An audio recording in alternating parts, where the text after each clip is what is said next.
Joy. Fan Fan was not even able to communicate 4 years ago, let alone have much reason to be happy. He has cerebral palsy, but because of the charitable efforts of many, his walking has improved. Before, he had to be carried everywhere. What he's taking here isn't a ride, but his therapy at a charity set up by a Texan lady on the outskirts of Beijing. An example of how far charity in China has come since former senior leader Deng Xiaoping donned his cowboy hat and riding boots nearly 4 decades ago. The opening up of China has enabled charities and nonprofits and NGOs like mine to grow and expand. Once this has been happening, we've been able to have more volunteers come and participate. I think now that people have begun to understand the value of volunteering, and on top of that, the volunteers themselves, they are committed and responsible. They want to be here. They want to help the children. They want to learn about horses. They want to help the community. It's just been phenomenal. Charities such as this one could not exist without volunteers. And within the ranks of those stepping forward to help others are more of China's new generation, who see this as a lifestyle choice. Like Zhou Chunxia, who has been a volunteer for the past 5 years. I do feel what I gain here is much more than what I give, and I feel really happy to be with the kids, with the other volunteers.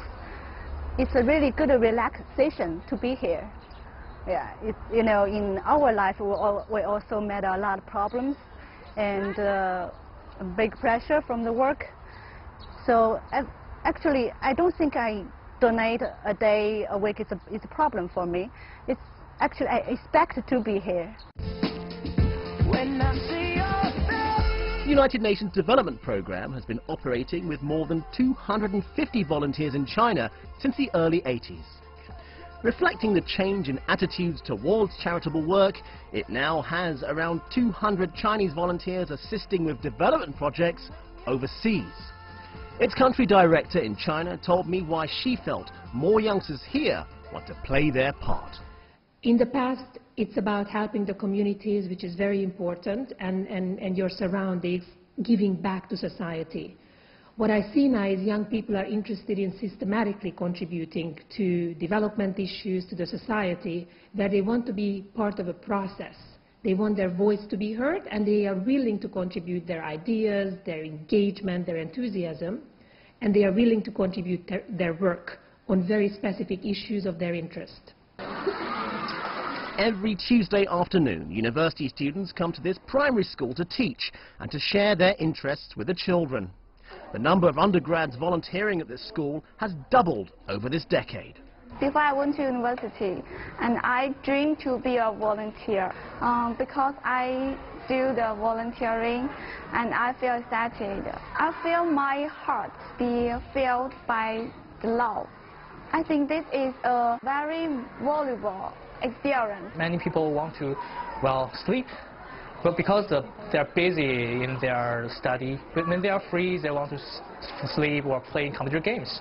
And I told them to come with me. Let's go to volunteer, let's do some excess work. One of the teachers told me how the volunteers are helping the children learn so much more than how to speak better English.